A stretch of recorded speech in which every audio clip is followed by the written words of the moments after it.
নমস্কার, শুরু করছি আয়ুর্ঋষি নেচার কেয়ার অ্যান্ড কিওরের বিশেষ অনুষ্ঠান। উপস্থিত রয়েছেন বিশিষ্ট আয়ুর্বেদ চিকিৎসক doctor Pramod Sharma, director of Ayurrishi nature care and cure, India's leading chain of Ayur and Unani clinics.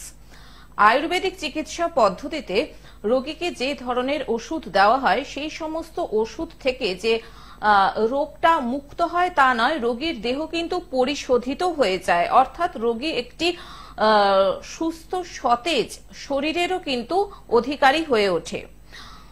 অন্যান্য চিকিৎসা পদ্ধতিতে হয়তো রোগটার উপশম হয়, কিন্তু সম্পূর্ণরূপে নিরাময় হয় না। সম্পূর্ণরূপে নিরাময়ের জন্য কিন্তু অবশ্যই হাত ধরতে হবে আয়ুর্ঋষি নেচার কেয়ার অ্যান্ড কিওরের, কারণ এখানে সম্পূর্ণরূপে আয়ুর্বেদিক চিকিৎসা পদ্ধতি ফলো করা হয় এবং আয়ুর্বেদিক চিকিৎসা পদ্ধতিতে রুট ট্রিটমেন্ট করা হয় এবং রুট ট্রিটমেন্টের পর রোগী একদম একটা সুস্থ সুন্দর দেহ লাভ করে এবং তার ডাক্তারবাবুর পরামর্শ মতন যদি সে তার লাইফস্টাইল মেনটেন করে তাহলে কিন্তু তার আর কোনো রকম রোগ ভোগ যে শরীরে প্রবেশ করবে তারও কিন্তু সম্ভাবনা থাকে না।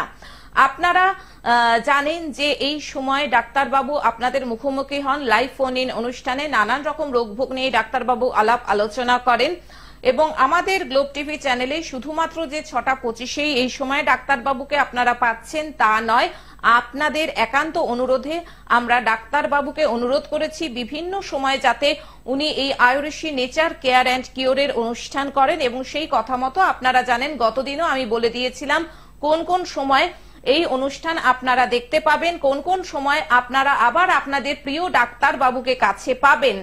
নিশ্চয়ই আমি আবারও বলবো, তবে আজকে ডাক্তারবাবু আলোচনা করবেন পাইলস নিয়ে। অনেকেই পাইলসের সমস্যায় ভোগেন এবং পাইলস যারা অন্যান্য চিকিৎসা পদ্ধতিতে যান সেক্ষেত্রে মাল্টিপল সার্জারি বা অপারেশন করা হলেও কিন্তু দেখা যায় সেই পাইলস ফিরে ফিরে আসে এবং এটি অত্যন্ত যন্ত্রণাদায়ক একটা ব্যাপার এবং ঠিক মতন নিরাময় না করা হলে এটি ক্যান্সারে টার্ন নেয়।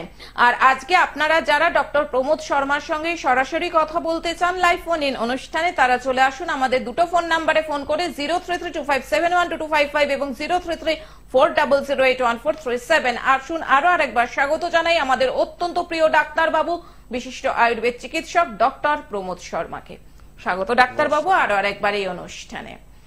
ডাক্তারবাবু, বর্তমান যুগে যে 10টা 5টার চাকরি নেই বললেই চলে এবং মানুষের সরকারি চাকরি যদিও বা পায় সেটা একটা মানে স্বপ্ন, কাজেই বেশিরভাগ সময় মানুষকে 8-9 ঘন্টা 10-12 ঘন্টাও ডিউটি করতে হয় এবং সেক্ষেত্রে খাওয়া দাওয়ার একটা অনিয়ম হয় এবং রেস্টও হয় না, প্রপার ওয়াটার ইনটেকও হয় না, জাঙ্ক ফুড খেতে হয়, হাতের কাছে যে কোনো কেকের দোকান, বিস্কুটের দোকান, কচুরি যা পারি আমরা খেয়ে নিই। এতে কি হয় যে ওই যে আপনি আজকে যেটা বললেন যে পাইলস নিয়ে আলাপ আলোচনা করা হবে, তাহলে এই যে মানে লাইফস্টাইল যে কোনো মানে রুটিনের বাইরে যখন মানুষের লাইফস্টাইলটা বেরিয়ে যায় তখনই কি এই পাইলসটা হয়? বলতে পারি এটা একটা ফার্স্ট স্টেজ বলতে পারি। যদি আমাদের লাইফস্টাইলটা মেনটেন না থাকলার পরে আমাদের শরীরের মধ্যে যেই ফাইবারগুলো আছে ফাইবারগুলো ঠিক মতন যদি ইনট্যাক্ট না করা হয় তাহলে কিন্তু পাইলসটা সৃষ্টি হয়। কিন্তু শুধু এতটা দিয়েই বলবো না, এখান থেকে আবার সেকেন্ড স্টেজে আসে যখনই আমরা কিছু জাঙ্ক ফুড এই ধরনের ফুডগুলো হয় তাহলে কি আমাদের দুটো জিনিস হয়, হয়তো আমাদের কনস্টিপেশন হয় আর না হলে লুজ মোশন হয়। তো কনস্ট্যান্টলি আমাদের ইন্টেস্টাইনে যদি প্রেশারটা পড়তে থাকে তবে কিন্তু পাইলসের সৃষ্টি হয়। ডাক্তারবাবু আমরা আলোচনায় আসবো। একজন বন্ধু চলে এসেছেন, নমস্কার, আপনাকে স্বাগত। ফোনে কে রয়েছেন? আচ্ছা, আপনি কার সম্পর্কে জানবেন? আচ্ছা, বয়স কত? 35। কি সমস্যা?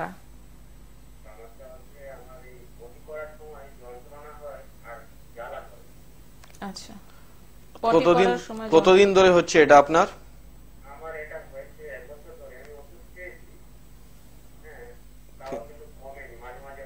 মানে যখন ওষুধ খাচ্ছেন কিছু টাইমের জন্য হয়তো আরাম পাচ্ছেন, তারপরে আবার হচ্ছে?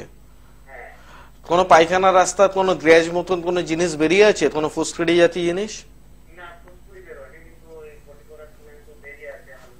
আচ্ছা আচ্ছা, এটা দেখো, এটা তোমার বলা হয় হ্যামরয়েড, এই রোগটাতে বলা হয় পাইলসই একটা রূপ আছে, এটা বলা হয় হ্যামরয়েড।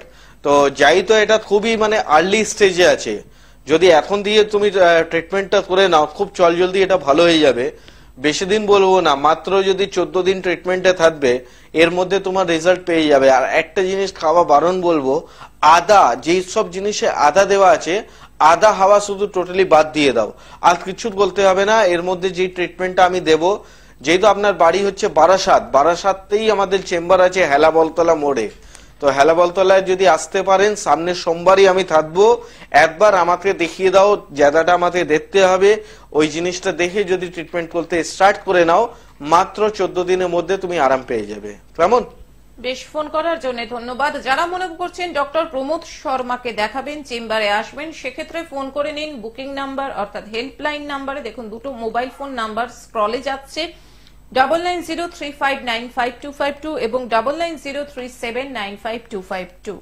এই দুটি ফোন নাম্বারে ফোন করে জেনে নিন ডাক্তার বাবুকে কবে কোন চেম্বারে পাওয়া যাচ্ছে। এছাড়াও আমি একবার বলে দিচ্ছি, কলকাতাতে সাউথ সিটি মলের উল্টো দিকে, হাতিবাগানে, ইকবালপুরে এবং হাওড়াতে হাওড়া বকুলতলা, টিকিয়াপাড়া, বামুনগাছি, উত্তরপাড়া। এছাড়াও বাইরে রয়েছে বর্ধমান, দুর্গাপুর, আসানসোল, বাঁকুড়া, হলদিয়া, মেছেদা, খড়গপুর, শিলিগুড়ি, কোচবিহার, মালদা, গৌহাটি, আগরতলা, বিভিন্ন জায়গায় আপনারা ডাক্তারবাবুকে পেয়ে যাচ্ছেন। এছাড়াও মার্চ মাসে আপনারা ডাক্তারবাবুকে কিন্তু দিল্লিতে পেয়ে যাচ্ছেন।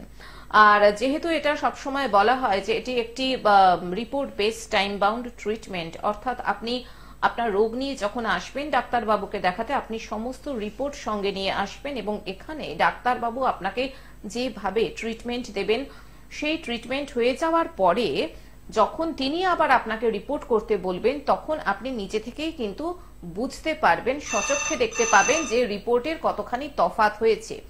রিপোর্ট নিয়ে আলাপ আলোচনার জন্য, যে কোনো রোগ নিয়ে প্রশ্নের জন্য আপনারা নির্দ্বিধায় হোয়াটসঅ্যাপ করতে পারেন 9831368397 অর্থাৎ চেম্বারে বুকিং এর নাম্বার আলাদা, রোগ নিয়ে জিজ্ঞাসাবাদের জন্য, রিপোর্ট নিয়ে ডিসকাশনের জন্য কিন্তু হোয়াটসঅ্যাপ নাম্বার। ডাক্তারবাবু একজন বন্ধু চলে এসেছেন, দেখে নিচ্ছি। নমস্কার, আপনাকে স্বাগত। ফোনে কে রয়েছেন? অজিত সরকার। কোথা থেকে বলছেন? কোথা থেকে? আচ্ছা, কি সমস্যা?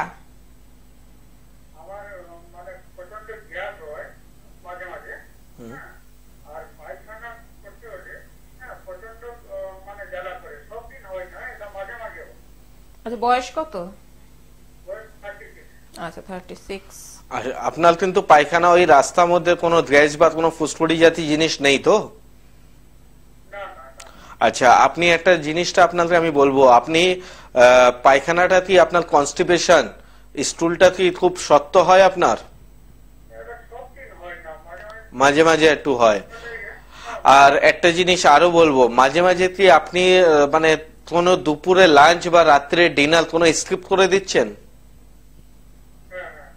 এটা যে আপনার সমস্যা হচ্ছে এটা কিন্তু এখন পর্যন্ত পাইলস হয়নি, এটা দিয়ে আপনি সুখবর রয়েছে যে আপনার পাইলস হয়নি, ঠিক আছে? তাহলে পাইলস হলে এটা অনেক সিমটমস আছে। আর এই যে জিনিসটা রয়েছে এটা আপনার হচ্ছে মানে খুব বেশি আপনার ইন্টেস্টাইনটা গরম হয়ে যাচ্ছে, যেই জায়গা পায়খানাটা থাকছে সেই জায়গাটা আপনাকে একটা গরম ভাব অ্যাসিড তৈরি হচ্ছে, আপনার অ্যাসিডিটির সমস্যা আছে আর সঙ্গে কনস্টিপেশনের সমস্যা আছে।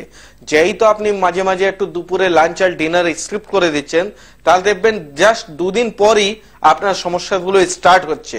তো এটা একদমই করা উচিত নেই, এটা একটা সময় লিভারের উপরে চাপ পড়বে। তো আপনার যেখানে বাড়ি আছে বাড়ির পাশে কোন চেম্বারটা রয়েছে সেই হেল্পলাইন নাম্বারে ফোন করুন, এসে যোগাযোগ করুন। আপনার অর্শ সমস্যা নেই কিন্তু আপনার লিভার জাতীয় সমস্যাগুলো রয়েছে, তার জন্য প্রপার রিপোর্ট করে ডায়াগনোসিস করে আসুন, আপনি একদম ভালো হয়ে যাবেন। এখানে ফোন করার জন্য ধন্যবাদ। ডাক্তারবাবু, যারা মনে করছেন যে যাদের পাইলস বা অর্শ হয়েছে সেক্ষেত্রে কি কোলোনোস্কোপি টেস্টের রিপোর্ট নিয়ে আপনার কাছে আসতে হবে?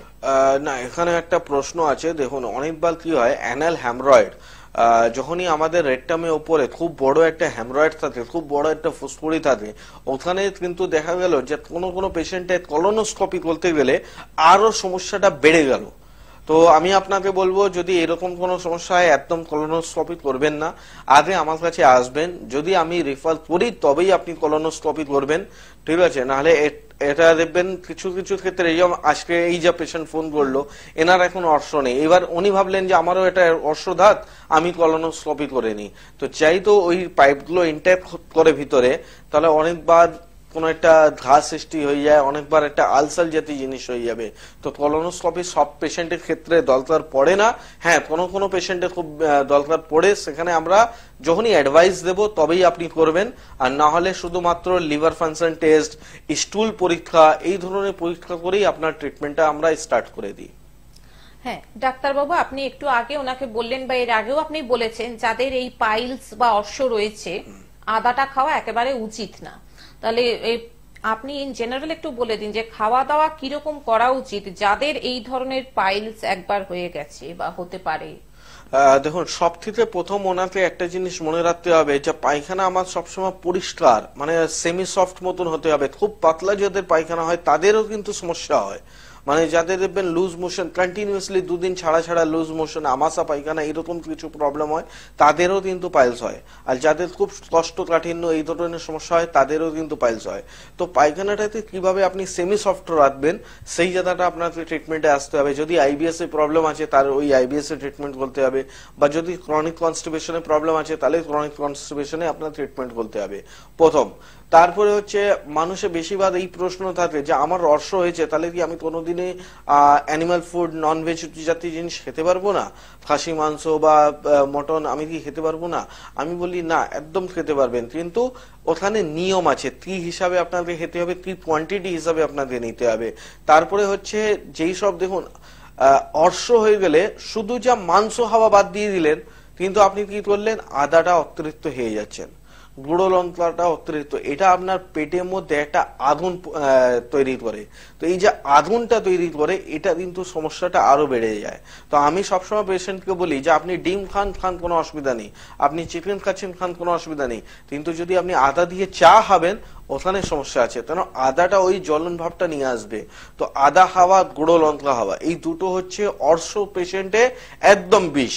তো যাদেরই ভয় আছে যে আমার অর্শ হয়তো হয়ে যাবে, এখানে যা সমস্যাগুলো হচ্ছে কিছুদিন পরে হয়তো হয়ে যাবে, বা যাদের আছে বা যাদের ভালো হয়ে গেছে, অর্শ ছিল একটা সময় কিন্তু আজকে ভালো আছে, তাদের কিন্তু এই দুটো জিনিস আমি বলবো অ্যাভয়েড করতে। একটা হচ্ছে গুঁড়ো লঙ্কা, গুঁড়ো লঙ্কা একদমই খাবেন না, যা করবেন সব কাঁচা লঙ্কা দিয়ে করবেন।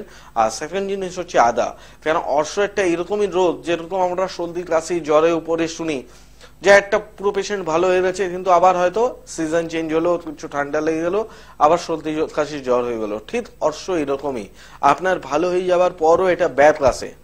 অনেক ক্ষেত্রে এটা বলা হয় যে দা অর্শ তো আমি আয়ুর্বেদিক ট্রিটমেন্ট করেছি, কেন এটা আবার হয়ে যাবে?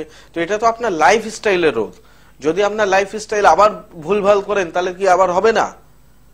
তো এটা আবার হবে, যতই জায়গা দেখিয়ে নাও, যদি আপনি লাইফ স্টাইলটা না চেঞ্জ করতে পারেন তবে কিন্তু বারবারই এটা প্রতি 2 বছর পর, 10 বছর পর, 20 বছর পর কিন্তু আবার ব্যাক করবেই। তো লাইফ স্টাইল এখানে খুব জরুরি দরকার আছে যে আপনাকে পাল্টানো। ডাক্তারবাবু, আপনি যে খাওয়া দাওয়ার কথা বলছেন যে আদা বা গুঁড়ো লঙ্কা এগুলো খাওয়া যাবে না, এবার আমি বলি এই যে লাইফস্টাইল ঠিক মতন করতে হবে, সেক্ষেত্রে তাহলে কি কি লাইফস্টাইলের মধ্যে পড়ছে যে যাতে আমার অর্শ বা পাইলসটা যাতে না হয়, সেটা কি? সেটা আমি দেখুন প্রথমেই আপনাকে বললাম, যেটা লাইফস্টাইলের মধ্যে একটা জিনিস বলতে হবে, যেটা আমাদের ইন্টেস্টাইনের মধ্যে চাপটা না পড়ে। তো ইন্টেস্টাইনের চাপটা কিরকম পড়বে, যখন আপনি ওভার ইটিং করবেন, মানে আপনার খিদা ছিল 2টো রুটি, কিন্তু আপনার বাড়িতে খুবই ভালো একটা তড়কা রুটি হলো, কিছু হলো, আপনি ওখানে 3টে রুটি খেয়ে ফেললেন, এটা হচ্ছে ওভার ইটিং। ওভার ইটিং করা যাবে না। আর সেকেন্ড জিনিস হচ্ছে আপনি খালি পেট থাকা যাবে না, আপনি মাঝে মাঝে আপনি লাঞ্চ স্কিপ করে দিচ্ছেন, আপনি ডিনার স্কিপ করে দিচ্ছেন, তাহলে কিন্তু আপনার ইন্টেস্টাইনের মধ্যে একটা মিউকাস লেয়ার গুলো তৈরি হচ্ছে। এই যে মিউকাস লেয়ার গুলো তৈরি হচ্ছে, এখানেই কিন্তু আপনার কোনো একটা সময় ঘা হয়ে যাবে, হ্যামরয়েড হয়ে যাবে, অ্যানাল ফিশার হয়ে যাবে। তো এই ধরনের সমস্যাগুলোই একটা সময় পাইলসের উপরে এসে দাঁড়িয়ে পড়ে। তো কনস্টিপেশন বা আইবিএস এই দুটো সমস্যা দিয়েই হয়। তো আপনাকে মেন বলতে হবে আমি কম কম খাবো, বারে বারে খাবো, এটা বলতে হবে। তারপরে আমাদেরকে ফাইবার জাতীয় জিনিসটাতে বেশি অ্যাবজর্ব করতে হবে। তো ফাইবার সেই সব জিনিস মানে স্যালাড হচ্ছে, ফ্রুটস হচ্ছে, আপনার পেঁপে, লাউ, ঝিঙ্গা, পটল, এইসব ফাইবার জাতীয় জিনিসের মধ্যে আসে। প্রোটিন হচ্ছে আপনার ডাল হলো, আপনার মাংস হলো, আপনার ডিম হলো, এর পরিমাণটা কম নিতে হবে, ফাইবার জাতীয় জিনিস পরিমাণটা বেশি নিতে হবে। আর সর্বপ্রথম জিনিস, সর্বজরুরি জিনিস, যত চিবিয়ে খাবেন ততই আপনার ইন্টেস্টাইনটা ভালো থাকবে, লিভারটা আপনার ভালো থাকবে। তো খাওয়া দাওয়ার উপরে সময় দিন। আমরা দেখি, আমি অনেক জায়গায় আমি মানে ব্যাংকে যাই বা কোথায় যাই, তাহলে ওখানে দেখো আধা ঘন্টা টিফিন টাইম পায়, কিন্তু ওরা 5 মিনিটের মধ্যে লাঞ্চ কমপ্লিট করার পর 25 মিনিট কথা বলবো, আড্ডা দেবো। এই জিনিসটা করবেন না। আপনার ওই আধা ঘন্টা প্রপার আপনি লাঞ্চ করুন, একটু ধীরে ধীরে বসে বসে লাঞ্চ করুন। যত চিবোবেন ততই আপনার লিভার ভালো থাকবে, ততই আপনার গল ব্লাডার ভালো থাকবে, ততই আপনার প্যানক্রিয়াস ভালো থাকবে, আর ততই আপনার ইন্টেস্টাইন ভালো আসবে। তো যখন দেখবেন যেই পেশেন্ট কন্টিনিউয়াসলি বেশি দেরি চিবিয়ে খায়, তাদের কোনোদিন সুগার হয় না, কোনোদিন লিভার সমস্যা হয় না, কোনোদিন গল ব্লাডার স্টোন হয় না, আর কোনোদিন অর্শও হবে না। ডাক্তারবাবু, আমরা আলোচনায় আসবো। একজন বন্ধু চলে এসেছেন, দেখে নিচ্ছি। নমস্কার, আপনাকে স্বাগত। ফোনে কে রয়েছেন?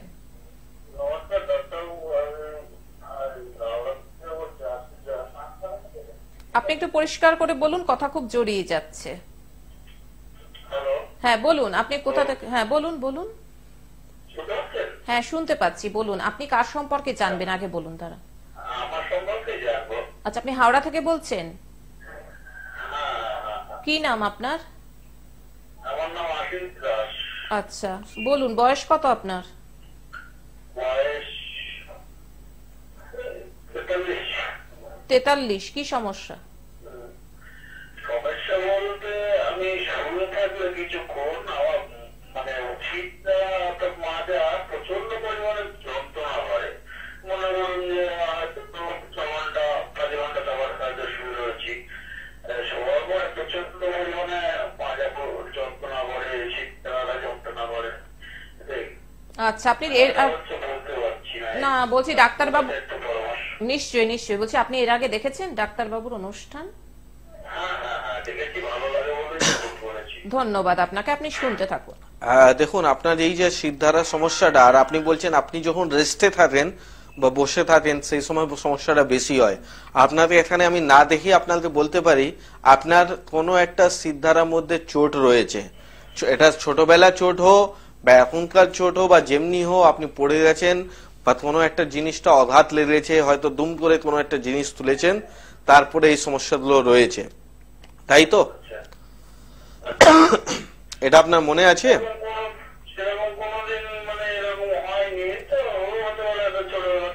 হ্যাঁ যাই হোক, মানে এটা কিন্তু রয়েছে। তো আপনার এই শিরদাঁড়া আপনাকে একটা এক্সরে করতে হবে। এই এক্সরে করে হাওড়া আমাদের অনেকগুলো চেম্বার রয়েছে, হাওড়া উত্তরপাড়া রয়েছে, টিকিয়াপাড়া রয়েছে, বোতলতলা রয়েছে। তো আপনার হাওড়া থেকে কোনটা কাছে পড়বে সেই চেম্বারে আসুন। আর আপনার একটা ওই স্পাইনে যেটা আছে, ওই স্পাইনে আপনাকে একটা এক্সরে করিয়ে নিয়ে আসলে আরো ভালো হয়, বা যদি বলেন না একবার দেখিয়ে নেবো তারপরে এক্সরে করবো, তাও আপনি বলতে পারেন। তো কথা হচ্ছে, যেটা হেল্পলাইন নাম্বার যাচ্ছে ওই নাম্বারে ফোন করুন, ফোন করে আপনি চেম্বার পর্যন্ত আসুন। এই সমস্যাটা হচ্ছে কিন্তু আপনার স্পাইনালের মধ্যে কোনো একটা হাড়টা বসে গেছে, ওটা চোটের জন্য হোক বা কোনো একটা আঘাত লেগেছে তার জন্য হোক, সমস্যাটা কিন্তু এটাই। আর এটা দিয়েই আপনার ধীরে ধীরে নার্ভের সমস্যাগুলো আসছে, কিন্তু এখন নার্ভের সমস্যা হয়নি। ঠিক আছে, বেশ, ফোন করার জন্য ধন্যবাদ। যারা মনে করছেন ডাক্তারবাবুর সঙ্গে চেম্বারে গিয়ে যোগাযোগ করবেন, দেখুন স্ক্রলে ফোন নাম্বার যাচ্ছে 9903595252 এবং 9903795252। এটি হচ্ছে চেম্বারের বুকিং নাম্বার, হেল্পলাইন নাম্বার। ডাক্তারবাবুর চেম্বার রয়েছে সাউথ সিটি মলের উল্টো দিকে, হাতিবাগানে, ইকবালপুরে, হাওড়া বকুলতলা, টিকিয়াপাড়া, বামুনগাছি, উত্তরপাড়া, এছাড়াও বিভিন্ন জায়গায় বর্ধমান, দুর্গাপুর, আসানসোল, বাঁকুড়া, হলদিয়া, মেছেদা, খড়গপুর, শিলিগুড়ি, কোচবিহার, মালদা, গৌহাটি, আগরতলা। মার্চ মাসে আপনারা ডাক্তারবাবুকে পেয়ে যাচ্ছেন দিল্লিতে। এছাড়াও আয়ুরিশি নেচার কেয়ার অ্যান্ড কিউরে কিন্তু লেডি ডক্টর রয়েছেন, কাজেই আপনাদের কোন রকম কোনো সমস্যা এখানে হবে না। আর আয়ুরিশি নেচার কেয়ার অ্যান্ড কিউরের অত্যন্ত চমকপ্রদ জিনিসটি হলো কিন্তু পঞ্চকর্মা থেরাপি। ডাক্তারবাবু সবসময় বলেন যে শুধু যে রোগ হলেই পঞ্চকর্মা থেরাপি নিতে হবে তা কিন্তু নয়, যাতে কোনো রোগ ভোগ না আসে সেই জন্য বিউটি পার্লারে না গিয়ে বরং পঞ্চকর্মা থেরাপি যদি আপনারা নেন তাহলে মনে হয় আপনারা অনেক বেশি উপকার পাবেন। হ্যাঁ ডাক্তারবাবু, পাইলস নিয়ে আলোচনা করছিলাম। অনেক ক্ষেত্রে দেখা যায় এখন যেটা বেশি দেখা যাচ্ছে, যারা আইটি সেক্টরে যারা কাজ করেন তাদের যেহেতু অনলাইন কল থাকে ফরেনের সঙ্গে, সেক্ষেত্রে অনেকের দেখা যায় যে পাইলস বেশি হয়, কারণ অত্যধিক তারা রাত জাগে। কাজে এই যে অত্যধিক রাত জাগা, এটাও কি পাইলসের সত্যিকারের একটা কারণ? একদম। দেখবেন যারা খুব বেশি নাইট ডিউটি করে, মানে আইটি সেক্টরে কাজ করে, বা দেখবেন কল সেন্টারে কাজ করে, বা দেখবেন যারা ড্রাইভিং করে, তাদের উপরে অর্শ হবার সমস্যাটা সব থেকে বেশি হয়। কেন দেখুন, এখানে আমি কি বললাম, পেট গরম, আপনাকে পেট কিভাবে ঠান্ডা রাখতে হবে এটা আপনাদের সবসময় মনে রাখতে হবে। তো যারা রাত জাগে তারা দেখবেন, আপনি যখন দেখুন ওই পুজোর সময় আমরা 2-3 দিন একটু পুজো করি পুরো রাত ঘোরার পর কি হয়, 5 দিন মাথায় আমাদের পেটের সমস্যাগুলো স্টার্ট হয়ে যায়, পেট গরম হয়ে যায়। তো এই যে জিনিসটা আমরা 3 দিন করি, সেখানে আমরা 1 সপ্তাহ লাগে ওই জিনিসটাকে নর্মালে আসতে। আর যারা কিন্তু 1 মাস টানাই করছে, তো তাদের তো পেট গরম হচ্ছে। তো এই জায়গাটা আপনাকে বলতে হবে কি, কিভাবে আপনাকে পেটে ব্যালেন্স করতে হবে। রাত যারা কাজ করাই যায়, কিন্তু তার লাইফ স্টাইলটা একটু অন্যভাবে করতে হবে। ডাক্তারবাবু, একজন বন্ধু এসে গেছেন। নমস্কার, স্বাগত আপনাকে। ফোনে কে রয়েছেন? ছেলের বয়স কত, কোথা থেকে বলছেন? আমি পুরী থেকে বলছি। পুরী? আচ্ছা, বয়স কত ছেলের? ছেলের বয়স হলো 17 বছর। কি সমস্যা একটু তাড়াতাড়ি বলুন, আমাদের হাতে খুব একটা সময় নেই। আলসার কোলাইটিস আছে, আলসার কোলাইটিস আছে। হ্যাঁ হ্যাঁ, আচ্ছা, আপনি শুনতে থাকুন। কোলাইটিস আলসার আছে, আর কোলাইটিস আলসার একমাত্র শুনেন স্যার, পায়খানার জায়গাটা স্যার একটু। হ্যাঁ শুনছি। পায়খানার জায়গাটা কি ওর পুরো বন্ধ হয়ে যাচ্ছে, পায়খানা করতে পারছে না। এই অসুবিধাটা হচ্ছে ওর। বলে দিচ্ছি আপনাদের। দেখুন, কোলাইটিস আলসার হলে কি হয়, এই জায়গাটা আলসার থাকলে ওই জায়গাটা ব্লকেজ হতে স্টার্ট করে দেয়। যখনই ওই জায়গাটা ব্লকেজ হবার স্টার্ট করে দেবে, দেখবে পায়খানা রাস্তাটা টোটালি ব্লক হয়ে যাবে। এর জন্য আবার একটা সার্জারি করে আপনাকে আলাদা করে একটা জায়গা বার করতে হয়। সেটা আপনার মডার্ন ট্রিটমেন্টের মধ্যে হয়। কিন্তু যদি আয়ুর্বেদের মধ্যে ঠিক সময়ের মধ্যে আপনি আসতে পারেন, তবে কিন্তু এর চিকিৎসাটা সম্ভব আছে। কিন্তু যদি এটার মধ্যে আপনি লেট করে দেবেন, তাহলে কিন্তু আমরাও সার্জারি দিতে আপনাকে বলে দিতে পারবো। তো যেহেতু আপনার পুরীতে বাড়ি, কালকেই আমার চেম্বার হচ্ছে হেরিয়াতে। তো পুরী থেকে হেরিয়া খুব একটা দূর না। যদি আপনি একটু কষ্ট করেন, কালকে ওনাকে নিয়ে আসতে পারেন, তবে কিন্তু আপনি হেল্পলাইন নাম্বারে ফোন করে চলে আসুন। আপনার এই সমস্যার মধ্যে মাত্র 14 দিনের মধ্যে আমরা ওষুধ দেবো, তার মধ্যে আপনার রিল্যাক্স না কি আছে সেটা আপনি বুঝতে পারবেন।